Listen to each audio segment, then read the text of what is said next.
Okay, so today we're going to talk a little bit about basis sets. So this is the set of functions that we use when we're doing a variational principal type calculation.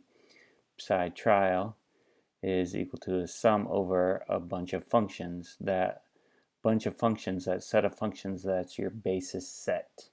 And you can see that variational principal is behind a lot of calculations that we're doing in Gaussian, because you have the screen where you're choosing your basis set and you have this kind of alphabet soup of different options. Um, I'm going to tell you about a couple of these and then we'll generalize for the rest. So STO3G, you can see that was on the list as minimal. What does STO3G stand for? So STO is an acronym for Slater type orbital, and then 3G means 3 Gaussians. So a Slater type orbital is an orbital that looks like the hydrogen eigenfunction. You have a normalization constant and then e to the negative r over Bohr radius. So that's a Slater type orbital. And then we're saying that would be approximately equal to, and then this is where we're summing over our basis set. Our basis set is 3 Gaussians, so n goes from 1 to 3. We have these coefficients, which are just constants, and then g sub n for Gaussians. And a Gaussian, what is a Gaussian? A Gaussian is e to the negative alpha r squared, where alpha is a constant, a variational parameter that we can adjust. These coefficients are also parameters we can adjust, but they're also subject to normalization overall. And what we're saying is basically that the Gaussians are similar to the Slater type orbitals enough. And in fact, if you have 3 Gaussians, if you want to get this, then this is what it comes out to. And this is basically just curve fitting, right? So here is the true wave function, and we're working in atomic units here, so dividing our length by the Bohr radius, 1, 2, 3, 4, and our psi trial. The Slater type orbital would be exact for the hydrogen 1s, and you can see that the Gaussians get it wrong for short distances, but they do well later. If they get it wrong, why do we use them? Well, it turns out that Gaussians are way easier to do all of the thousands of integrals that have to happen that the computer has to evaluate than the Slater type orbitals. So we just sacrifice some accuracy down here. But again, this is the minimal basis set, and the more terms in our equation that we have, then the better curve fitting we can do. So after minimal was basic 321G. What does that stand for? So the 3 in this case is the core electrons are modeled with 3 Gaussians, so similar to what we did here. Each one of these is called a primitive Gaussian. Taken together, they're called a contracted Gaussian. After the dash, then we're talking about valence electrons.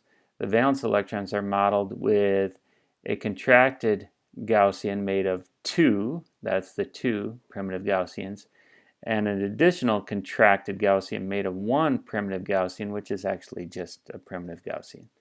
So I don't know why they do it that way, but that's how we do it. And then when you get to the more sophisticated, routine, and accurate, then you can see we're adding in some other symbols here. But this will still be 6 Gaussians for the core, and then the rest of this is for the valence. So again, 6 for the core and the rest for the valence. And what are these D's and P's and pluses? So a D means that you add a D character to P orbitals, so the D-shaped orbitals are used to kind of fold in some basically flexibility to the electron cloud. And if there's a D and a P, that means we add D to P and we add P to S.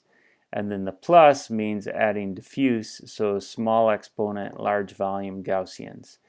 And all of this helps just basically with polarizability, makes more flexibility for the electron cloud so that it can respond to its larger environment. So for example, with hydrogen bonding, those electron clouds have to feel distant forces, and that's going to happen better when you have more of a possibility of having a long tail.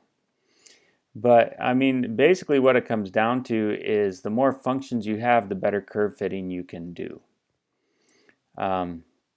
If you want to learn more about the details of this alphabet soup, then you can read that chapter that I uploaded from Macquarie, chapter 12, and he goes into quite a bit more detail than I think we really need for this class. But if it's your thing and you're curious, you can go more into it. The bottom line here basically is just understanding, that we use a basis set to make up our trial function, and as you get more accurate, it's going to take more computer time because you have more functions in your basis set. So then you're going to end up having to do more math basically to do each iteration. So what are we talking about when we get to theory? And I'll talk more about other theories later, but the top on the list is the Hartree-Fock approximation. So what is that? It's basically this. So the wave function is a function of all your electrons, and these are all vectors, like where the electrons are. And we're saying the Hartree-Fock approximation is that instead of having one wave function, you can have a product of wave functions where each wave function is a function of just one of the electron vectors. And then there's ellipses because we might have many, many electrons in our system. So in other words, the true electronic part of the wave function is approximated by a product of many one electron wave functions. That's the Hartree-Fock approximation. The physical interpretation is the electron motions are decoupled from each other. So in other words, electron-electron repulsion, electrons repel each other, influence each other, can be treated as each electron traveling in an average electron cloud formed by the other electrons. So there is repulsion, but it's just kind of as an electron travels through this sort of average negative cloud. So what does this look like? So let's go to the simplest atom that we can't solve, the helium atom. So the true wave function is a product of where the two electrons are, but the Hartree-Fock approximation says that it's going to be a product of two individual electrons, and the electron-electron repulsion will be due to some effective potential that first electron goes through. So in other words, you've got this electron cloud which is represented by the wave function for the second electron, and then you've got the Coulomb interaction with that for the distance between the two electrons. Right? So that gives you your potential energy for electron 1. And because we're integrating over 2, right, then this will just be a function of the 1 that we didn't integrate over. So then our effective Hamiltonian for electron 1 will still have the kinetic part. This is the attraction to the nucleus, and then we have the repulsion from electron 2.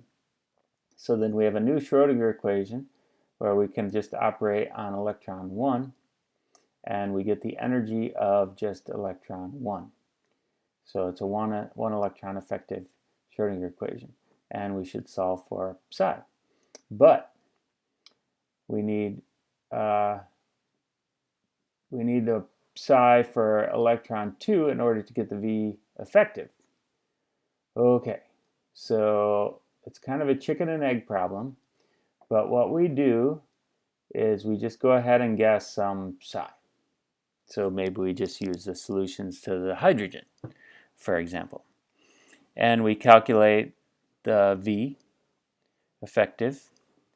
And from the V effective, then we know the Hamiltonian. So that's a function of the V effective. And then we can find a new psi from the Schrodinger equation and using the variational methods. And a new energy.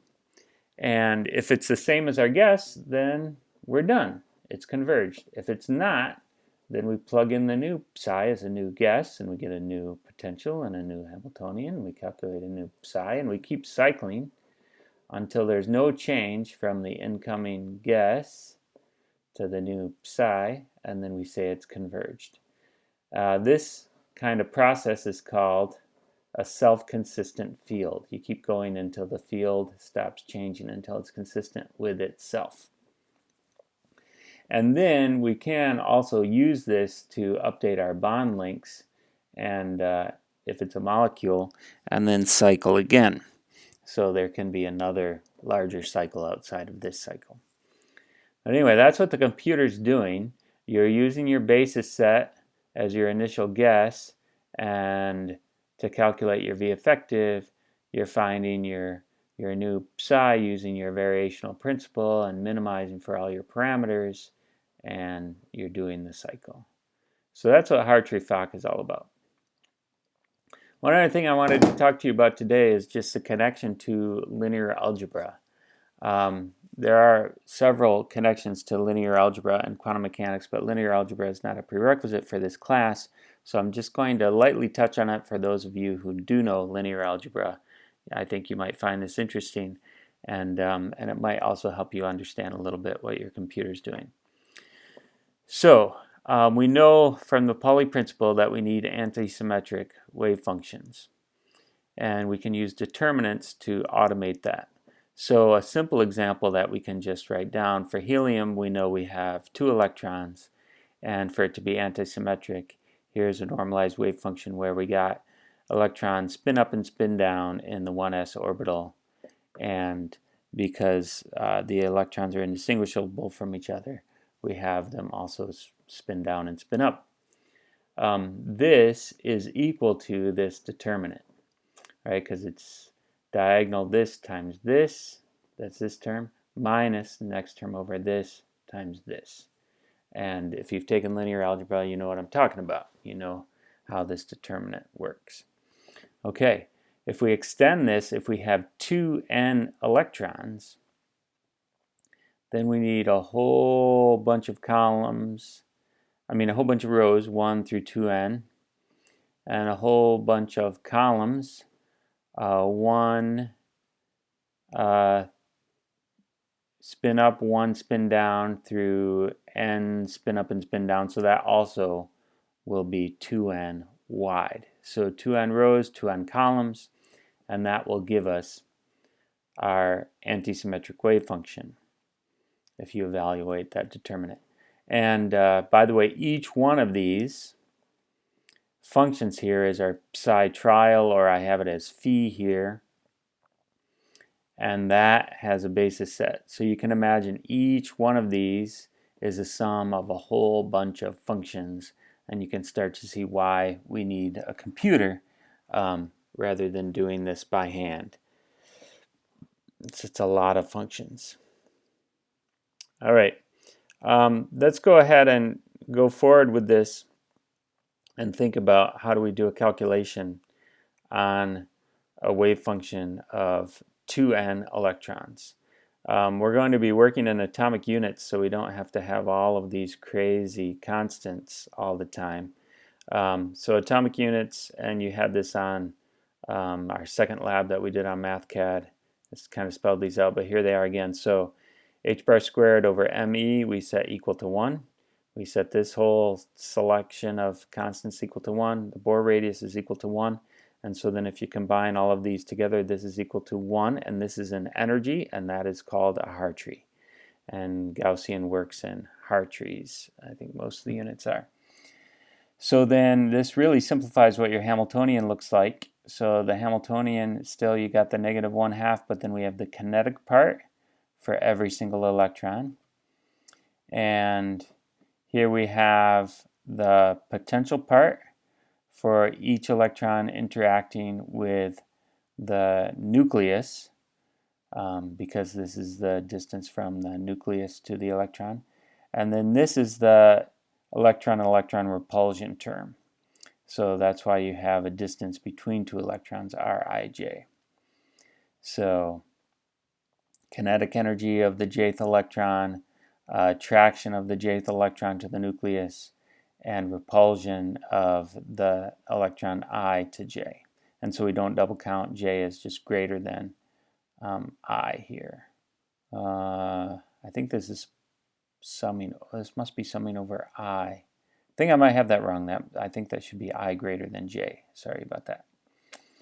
Okay, by the way, this part here, this is like a baby Hamiltonian. This is a lowercase h sub j, and this just looks at the kinetic and the attraction to the nucleus part for electron J, so it doesn't include electron-electron repulsion.